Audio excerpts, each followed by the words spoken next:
plus, aujourd'hui, cette taille qui est une forme de taille critique, hein. Aujourd'hui, on travaille avec plus d'un tiers de la pharmacie française.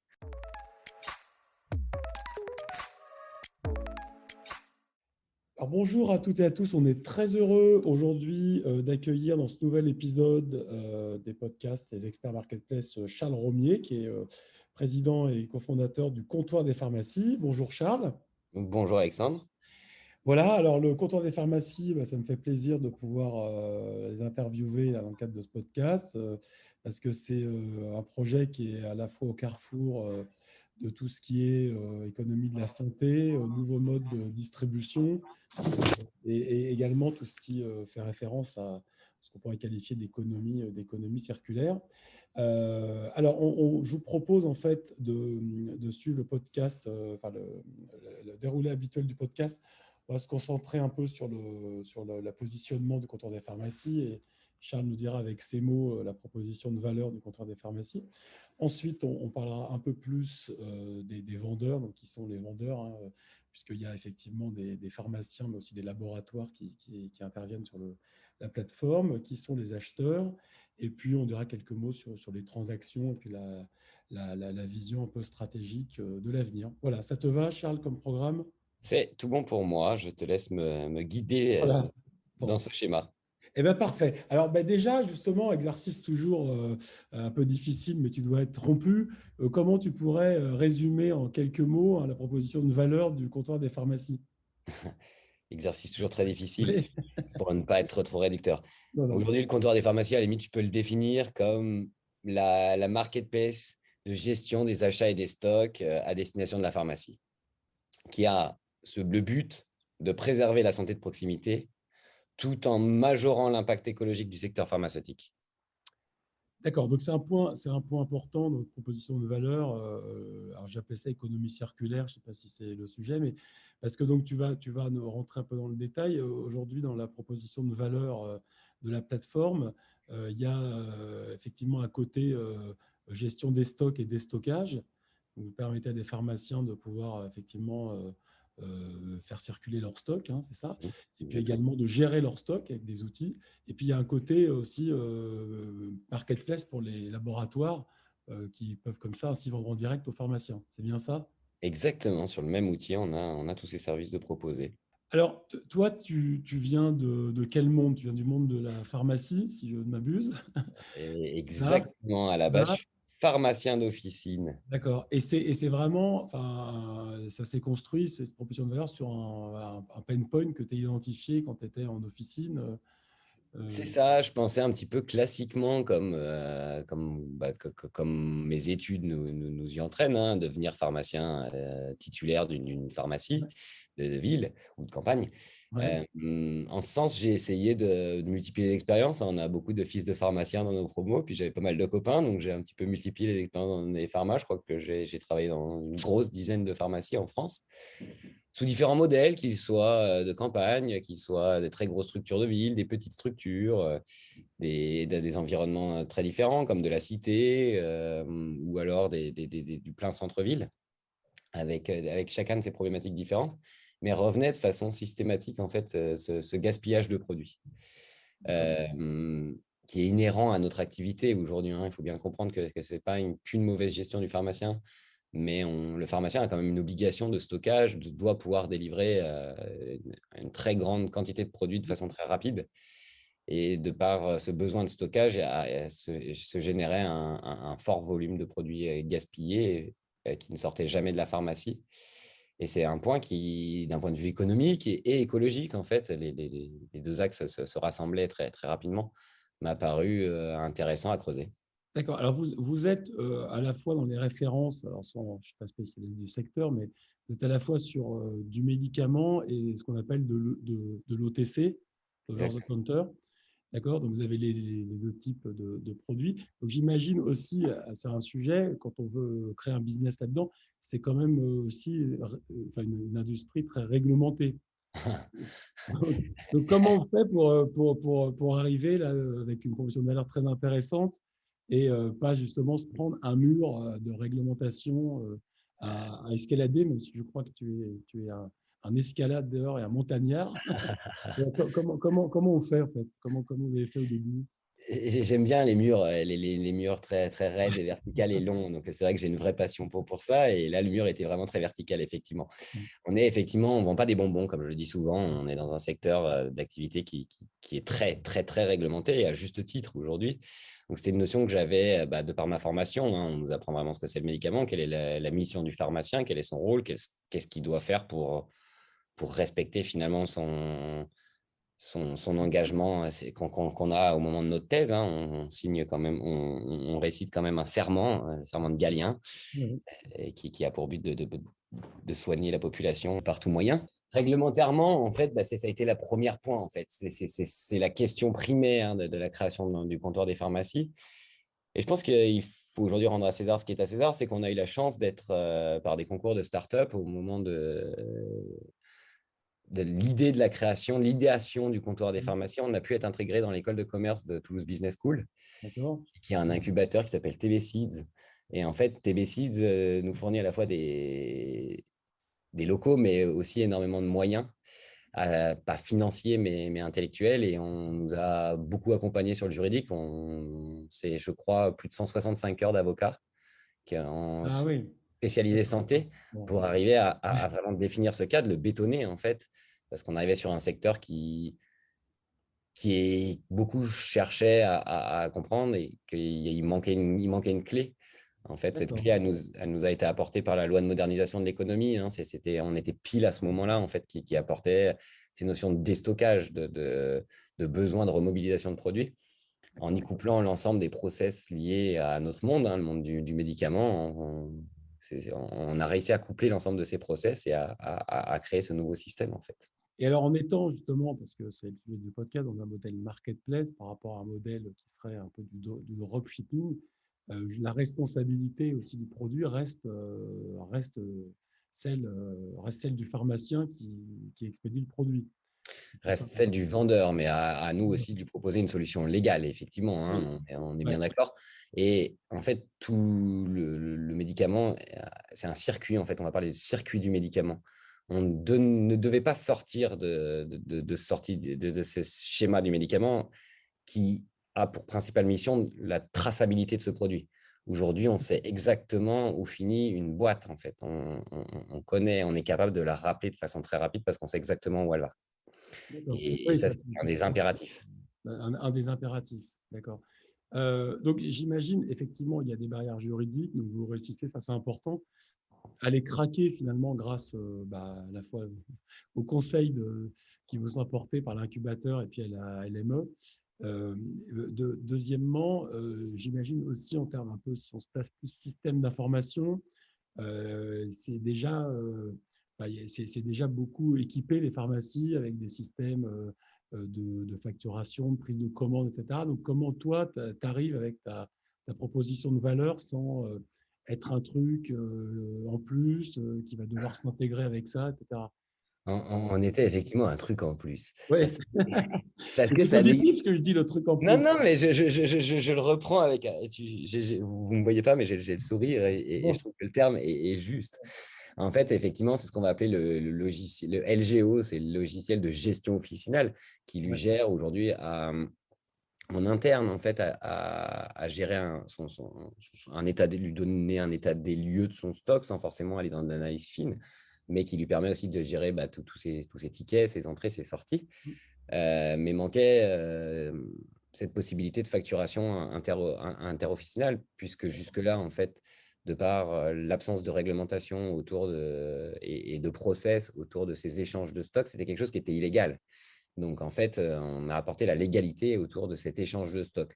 C'est aujourd'hui quelque chose qui s'intègre de plus en plus dans les LGO. C'est notamment des réunions qu'on continue de plus en plus à intégrer notre modèle directement dans le logiciel métier du pharmacien. Mais effectivement, c'était quelque chose de plus. Mais le pharmacien en avait besoin.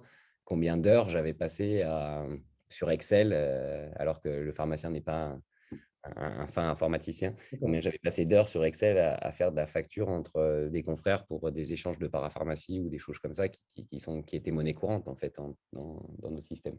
Et alors, une question, parce que, en fait, qui va intéresser les auditeurs, parce que je sais qu'ils s'intéressent aussi au sujet système d'information. Mais du coup, vous venez vous intégrer avec le LGO de l'officine ou vous venez vous substituer à ce LGO? On ne se substituera jamais au LGO, en fait, hein. Non, ce n'est pas votre stratégie. Enfin, Je ne suis ça pas son pourrait être une logiciel. stratégie, mais ce n'est pas votre Je suis stratégie. pas son logiciel, ce serait jamais son logiciel métier, Non, mais on doit s'y intégrer. En fait, l'intégration facilite finalement l'utilisation de notre plateforme pour le pharmacien. d'accord. Justement, notamment, on a des connexions entre ses stocks et qui sont maintenus par son LGO et notre site aujourd'hui. D'accord, ok. Mais j'imagine qu'il y a plusieurs éditeurs de logiciels LGO, donc il faut que tu construises des connecteurs en fait avec chacun de ces éditeurs. Exactement, et là la problématique. Après, ce qu'il faut se Et que rendre tu les compte, c'est maintiennes et que tu les maintiennes et que tu les fasses évoluer. c'est D'accord. exactement ça. C'est pour ça qu'on a des partenariats avec ces personnes, hein, qu'on travaille. Oui. On Ouais. on a de bons tuyaux et il faut maintenir la tuyauterie en place, en fait. Alors, j'imagine que enfin, les pharmaciens, je connais pas forcément très bien le secteur, mais c'est comme enfin, ils se parlent aussi entre eux. Donc, j'imagine que parce que maintenant, vous êtes déjà implanté dans pas mal d'officines, ils se sont passés le mot, il y a eu beaucoup de bouche à oreille, ou comment tu as fait pour aller les convaincre d'utiliser la solution? Alors, différentes phases. Les premiers utilisateurs ont bien évidemment dû être convaincus. J'ai pris mon téléphone. Au début, on était deux, hein. Aujourd'hui, on est plus de 30 personnes dans la vente sur le comptoir. Donc, on rend hommage aussi à Yvan, c'est ça, hein, Exactement, je rends à image à mon cher cofondateur Yvan, qui est là ouais. depuis le tout début aussi et qui, lui, est le DG de l'entreprise Mm. et en plus le product owner d'ailleurs. Euh, on était deux et bien, j'avais plus le rôle commercial à cette époque et puis Ouais. d'explication aux pharmaciens. Donc, j'ai dû à ces moments-là, bah, effectivement, nos 400-500 premiers clients, c'est des personnes à qui j'ai systématiquement eu en ligne et expliqué le concept et démystifié aussi l'idée. Et suite à quoi, en fait, on a été très rapidement, on a gagné le concours Graines de Boss. C'est un concours Ouais, MC, j'avais suivi ça, ouais, super. relativement gros concours, Mhm, hein, je crois même qu'il se dit l'un des plus gros concours de start-up en France. mhm, mhm. Euh, Ça nous a mis ça a mis la presse en fait. La presse a commencé à s'intéresser à notre activité et c'est un gros coup de boost, soyons honnêtes. Aujourd'hui, la presse continue pour nous d'être un gros moyen d'activation. J'ai aucun commerciaux en termes d'activation, mais le plus gros de notre canal d'acquisition aujourd'hui, ce sont nos clients. Aujourd'hui, c'est nos ambassadeurs. Aujourd'hui, ils l'utilisent, ils y trouvent un intérêt à l'utiliser et ils le font savoir à leurs confrères. D'accord. Ouais, mais alors, ce qui est intéressant de ce que tu racontes, effectivement, quand on crée comme ça une nouvelle activité, faut mettre les mains dans le cambouis et tu as dû apprendre énormément, même si tu connaissais déjà le secteur, de tes premiers coups de téléphone avec les clients. Alors, j'imagine Ah, que c'est les plus le pharmaciens, même métier, hein. c'est pas non plus des gens très faciles à joindre parce qu'en fait, c'est des commerçants, donc ils sont derrière leur comptoir. Donc, avant d'aller les voir, tu réussissais quand même à les avoir au téléphone. J'ai passé beaucoup, beaucoup, beaucoup, beaucoup de coups de téléphone. Ah ouais, ouais, ouais. Mais non, j'ai eu tout de suite un très bon accueil, hein. Les pharmaciens avaient besoin de cette solution. Je pense que ben, je parlais déjà le même discours qu'eux aujourd'hui et Ouais. encore, hein, on se comprenait, on parlait le même langage. Et, et ils m'ont suivi assez rapidement, non? J'avais un beau taux de conversion hein, dès le début. En fait, nos clients comprenaient et avec les bons mots, les bonnes explications et en enlevant les potentielles idées fausses ou reçues qu'on pouvait avoir autour de cette solution, les clients se sont rendus compte très vite de l'intérêt. C'est une solution qu'on a voulu pour le pharmacien dans son utilisation en totale liberté. Aujourd'hui, un pharmacien ne paye pas d'abonnement, ne paye pas de cotisation à nous utiliser, nous utilise à son rythme. Et Ouais, tout à on fait. se rend compte qu'un pharmacien très régulièrement augmente son activité sur la plateforme. Ouais, Il- d'accord. Et donc, ce que j'aime bien dans ce que tu dis, enfin, c'est pas, j'aime bien, c'est qu'en fait, ça casse aussi un peu des idées reçues. C'est que ne négligez pas le téléphone, ne négligez pas la presse.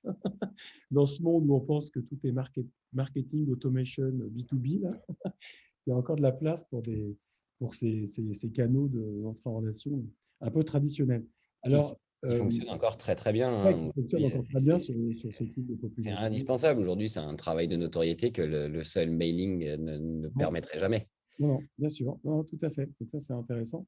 Alors, tu disais, en fait, sur vos offres, là, il y a une partie quand même où tu leur proposes de gérer leur stock avec ton outil. Là, ils ne payent pas d'abonnement, c'est une offre SaaS, Il y a, non? il y a- alors, sur tout ce qui est transaction entre eux, hein, que ce soit de Ouais, l'achat ou de la vente, on est sur des commissions. d'accord. Si l'achat direct au laboratoire, c'est sans commission pour eux. Effectivement, je fais payer une petite commission au laboratoire pour être présent sur ma marketplace. D'accord, donc c'est une marketplace enfin, fermée au sens où il faut montrer patte blanche pour être un laboratoire entrée dessus. Allez, Ils payent un droit d'accès à la euh, plateforme. ils ne payent pas un droit d'accès parce qu'en fait, finalement, moi, aujourd'hui, je considère qu'on doit me payer à mon efficacité. Donc, en fait, ils payent des commissions sur flux. En fait, Ah, commission sur flux, d'accord, ok. c'est que de la commission sur flux. Aujourd'hui, on ne paye que à l'efficacité. Pour moi, c'est un concept Hmm, qui me séduit beaucoup et qui, je d'accord. pense, enlève des barrières à l'entrée, hein. Ouais. Aujourd'hui, on ne demande rien pour rentrer sur notre plateforme. Mais bien évidemment, d'un autre côté, on comprend qu'on y amène une sélection relativement drastique. Aujourd'hui, ça doit être un win-win, hein. J'ai des partenaires qu'on sélectionne pour différentes raisons, hein, D'accord. par leur taille sur le marché, le besoin du pharmacien, des volumes de recherche. Aujourd'hui, si on rentre un peu plus dans les détails de la marketplace, on a quand même énormément de data accumulée. Et c'est Mhm. par notre data aujourd'hui qu'on sait ce qu'on doit aller chercher, en fait. D'accord, ok, d'accord. Donc ça, c'est le modèle effectivement marketplace là, pour permettre aux laboratoires et aux pharmaciens d'acheter directement au laboratoire.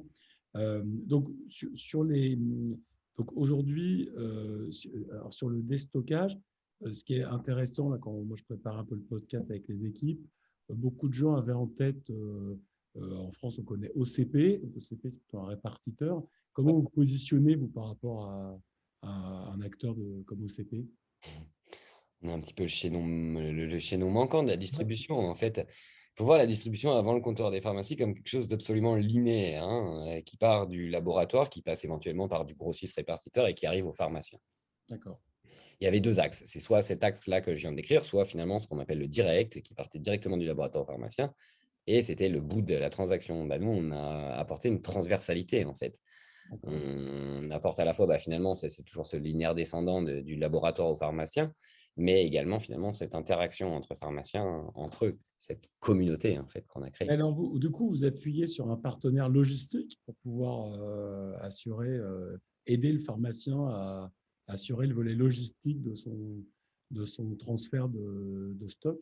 Bien sûr, en fait, l'idée était déjà, comme je le disais tout à l'heure, de ne jamais sortir d'un système pharmaceutique. D'accord. Donc, il fallait Ouais. avoir un partenaire logistique qui soit autorisé au transport du médicament. Oui, Euh, aussi, donc on revient au sujet réglementaire, c'est qu'effectivement, il faut être habilité pour. le réglementaire va revenir Ouais. quasiment sur l'ensemble des questions. En D'accord. fait, le réglementaire a été est vraiment la fondation base de l'entreprise, hein. Donc, on n'a pas le choix. Comme je le disais, on ne vend pas des bonbons. On vend des produits vraiment très spécifiques. Et donc, c'est le réglementaire qui dicte un petit peu comment ça agit. Donc là, aujourd'hui, le but, c'est de leur apporter une solution complètement clé en main. La seule et unique chose que le pharmacien a à faire, c'est la préparation de la commande. Moi, je leur envoie directement un transporteur agréé au transport du médicament chez eux, pour ne pas le citer chronomédical, directement dans l'officine et je livre en 24, enfin, en chrono 13, donc le lendemain avant 13 h, directement l'autre officine partout en France. D'accord. OK. Donc, pour l'instant, enfin, le déploiement, aujourd'hui, la plateforme est en France. Est-ce que, comme c'est une plateforme, tu sais, tu as toujours des gens qui peuvent venir d'autres pays. Vous êtes sollicité un peu par des pays, je ne sais pas, type Belgique, un peu cross-frontalier, non? Alors, Suisse, oui, on a été sollicité par plusieurs pays, hein. Aujourd'hui, on a une vision, nous, d'extension européenne à relativement court terme. non? Mais ce pas des pays européens qui nous ont en premier lieu sollicité, parce que je pense qu'il y a des très Oui, gros besoins dans différents pays. ah, bien sûr. Oui, tout à fait. On peut les citer, hein. Aujourd'hui, on a eu un contact avec l'équivalent de l'ordre des pharmaciens indiens, Ah oui, d'accord. l'Algérie aussi. Ouais. Et on a été sollicité aussi dans un pays d'Amérique du Sud, de mémoire, je dirais le Chili, mais je suis plus sûr, Oui, entre Chili et d'accord, ouais, Argentine, c'est pas qui impossible. s'étaient interrogés, mais pas de pharmaciens directs, mais plus d'instances qui étaient intéressées par nous rencontrer pour voir la faisabilité de mise en place dans ces différents pays. D'accord. Et j'imagine que c'est très réglementé, donc les prix aussi sont réglementés. Donc, toi, tu es sur un modèle dans la partie activité de stockage, tu prends une commission sur le transfert de stock, c'est ça? Exactement. Et donc, du coup, après, c'est un modèle marketplace, donc le prix de vente, il est fixé par le vendeur, quoi. Donc, Exactement. mais ce sont quand même des prix qui sont encadrés, j'imagine. Oui, alors le prix de vente d'un médicament est strictement encadré, mais à travers la loi de modernisation de l'économie et l'égide du déstockage, finalement, le pharmacien a le droit de vendre à perte des produits. Ah voilà, d'accord, c'est Si on ça. parle spécifiquement du médicament, le pharmacien le revend à perte, mais aujourd'hui, son objectif est de récupérer 80% de valeur d'un produit plutôt que d'en perdre 100% en fait. D'accord. C'est cet objectif. Après, on parle beaucoup du médicament, mais aujourd'hui, on fait transiter l'ensemble des produits accessibles au monde de la pharmacie. On est courtier en médicaments, donc ça nous permet aussi de distribuer de la parapharmacie et toute typologie de produits. D'accord, ok. Très intéressant. Alors, du coup, aujourd'hui, ce que tu disais, c'est que vos premiers clients, là, tu as parlé des 400, 500 premiers clients. C'est des clients qui sont fidèles, qui développent le business, etc. Ça aussi, c'est intéressant, un bon taux de loyauté des clients, quoi. Aujourd'hui, on a peu de churn. D'accord, ok. Bon, d'accord. On a, en fait, nos pharmaciens nous utilisent de plus en plus, en fait. Mais c'est aussi lié finalement à mon catalogue. Mon catalogue, il est de plus en plus évolutif, de plus en plus j'ai de clients, plus j'ai de catalogue, plus j'ai de catalogue, plus j'ai de quoi répondre à leurs besoins, en fait. Donc, on est encore une société qui évolue et c'est vraiment organique, en fait. Mhm. Donc, en fait, il y a une certaine normalité à ce qu'ils nous utilisent de plus en plus. On suit effectivement nos clients et on a globalement une majoration d'environ 50% par année supplémentaire de leur volume commandé. D'accord. Bah, écoute, alors bravo. C'est un bon business. Alors, du coup, euh, la question, c'était de savoir un peu aussi comment donc vous êtes dans une situation où finalement vous avez fait une levée de fonds. C'était vraiment en feed. Comment ça s'est passé un peu pour le développement de la société? C'était une étape importante. C'était une étape qui, en fait, on arrivait un petit peu à bout de notre premier site web. Le Ouais, premier site web, c'était un monolithe. ouais, Et on crée un premier monolithe, hein. Je me rappelle mes premiers workshops, c'était moi qui étais product owner au début. ouais. Et grand Dieu, je ne le suis plus aujourd'hui. Ah, Chacun son métier, je pense. exactement. Et en fait, on atteignait le bout Ouais. le bout de capacité d'évolution de ce produit. Et il fallait complètement refondre le site web avec des monolithes, le rendre complètement beaucoup plus travaillable avec des nouvelles technos. Et c'est ce que cette levée de fonds nous a principalement permis, et puis d'apporter aussi beaucoup, beaucoup de notions data qui nous manquaient. Et aujourd'hui, on a une compréhension fine et profonde de nos clients. D'accord, donc ça c'est un point important, c'est effectivement la valeur, hein, c'est aussi la donnée qui transite par ces plateformes pour pouvoir comprendre les attentes des clients, donc faire évoluer le catalogue, voilà, en On a, on, conséquence. on a en plus aujourd'hui cette taille qui est une forme de taille critique, hein. Aujourd'hui, on travaille avec plus d'un tiers de la pharmacie française. Donc, on, D'accord. on a une représentativité data. En fait, aujourd'hui, Ah oui, oui, oui, c'est ça, vous n'êtes pas on- sur 1% du segment, quoi. D'accord. voilà, on n'est pas sur 2% du segment, Ouais, 5%. Et ces 2-5%, bah, ils ont un comportement qui est ce qu'il est. Mais aujourd'hui, on a une analyse où on comprend bien, je pense, la pharmacie française. alors du coup, vous avez aussi une proposition de valeur qui est vraiment, enfin, qui a trouvé son marché. Donc j'imagine que finalement le coût d'acquisition de vos clients, il est assez faible par rapport à des modèles marketplace traditionnels où il faut brûler des millions d'euros pour. Parfois, il faut même les payer d'ailleurs, ce qui revient pas au même, pour avoir des clients. Vous êtes de ce côté-là dans un modèle plutôt assez vertueux. Parce que ça. C'était beaucoup d'huile de coude au début, Oui, hein. oui, bien sûr. Non, non, là, je parle. Startup, on n'a pas beaucoup de moyens. Non, non, bien sûr, mais c'est On, souvent on- d'ailleurs. on en a encore Ouais, relativement peu, malgré une relativement ouais, grosse levée de fonds. Euh, d'accord. c'est ça qui est une limitation. Aujourd'hui, je ne peux pas me permettre d'envoyer des courriers à la France entière. Déjà, d'un point de vue écologique, ça me paraît très désastreux. Ah, on est tout à fait d'accord. Mais D'accord. aujourd'hui, bah, nos moyens, c'était ce que notre budget nous permettait. Et c'était beaucoup d'huile de coude. Et puis après, bah, finalement, c'était ce qu'on espérait et qui s'est transformé en une réalité. C'est nos clients sont devenus nos meilleurs ambassadeurs. Puis aujourd'hui, en fait, ce qu'il faut se rendre compte, c'est qu'on se connaît bien, les pharmaciens. Déjà, il n'y a que 21 000 structures en France. On passe 6 ans à user nos jeans sur les mêmes bancs de Ouais, l'école ouais. tous ensemble. Donc, on est des grandes promos, puis on connaît quand même les promos du dessus, les promos du dessous. Donc, en fait, c'est une grande famille, hein. Aujourd'hui, on est tous ensemble dans notre métier. Il y a certes, chaque point de vente est différent et c'est très bien. Ouais, Mais c'est très bien. Ouais, c'est un monde, comme tu le décrivais, hein, il y a des typologies aussi très différentes entre voilà, la pharmacie de campagne, la pharmacie de petit village, la pharmacie de grande ville. C'est tout à fait. Mais Euh, on a tous des copains, hein. En fait, une fac, c'est la fac, c'est nos années ouais. étudiantes, c'est nos amis ou nos années où on crée, je pense, le plus d'amis. Et alors sur la partie qui est souvent un sujet compliqué, surtout en marketplace, sur la partie paiement, là, vous avez trouvé un partenaire de paiement qui a bien compris votre business, qui a pu adapter Ouais, un peu, qui était très à l'écoute. ouais. Et c'était assez rigolo, je pense que l'anecdote est intéressante à dire. On était en 2015. Il y avait depuis janvier une nouvelle loi qui interdisait ce qu'on appelait le compte pour tiers. Toutes les personnes Ouais, qui ont des marketplaces doivent vraiment comprendre de quoi on parle. ouais, tout à Et fait. en fait, les banques classiques nous proposaient encore du compte pour tiers. Et puis, Tout on était concert, quand même tout à fait. le réglementaire, comme je le disais, était quelque chose d'important pour nous. Donc, on allait jusqu'au réglementaire bancaire. On l'a quand même un petit peu étudié. Puis, on était un peu embêtés. On n'avait pas de réelle solution. Il n'y avait qu'une solution réellement capable de répondre à notre besoin à cette époque, hein. Je pense qu'aujourd'hui, il y en a d'autres, mais aujourd'hui, on est tellement bien accompagné par eux. C'est MangoPay. Mm. C'est une solution Crédit Mutuel, hein, au Crédit Mutuel Arcane, ouais, c'est ça. Ouais. Ah, C'est ça a été Litchi pour racheté. le grand Oui, c'est public. Litchi à l'origine qui était racheté par Arca Crédit Mutuel, tout à Mais- fait. Exactement. Et, Donc, on salue d'ailleurs nos amis de MongoPay. et donc, ils nous accompagnent depuis le tout début, et c'était un peu leur début à eux. Je me rappelle qu'au début, on leur demandait de nous concevoir un petit peu des choses novatrices, notamment le CEPA automatisé tel qu'il est Ah oui, ouais. aujourd'hui, qui n'existait pas, parce que c'était beaucoup du carte bleue, hein, parce que dans le B2C, on ne paye pas en CEPA.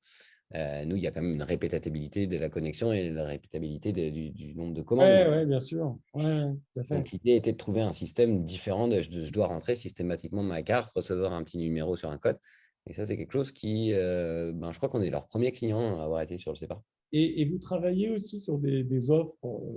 Le paiement, c'est quelque chose, il y a beaucoup d'innovation, mais c'est vrai que c'est un levier qui est intéressant Mm. pour offrir de la valeur aux Ouais. clients du marketplace.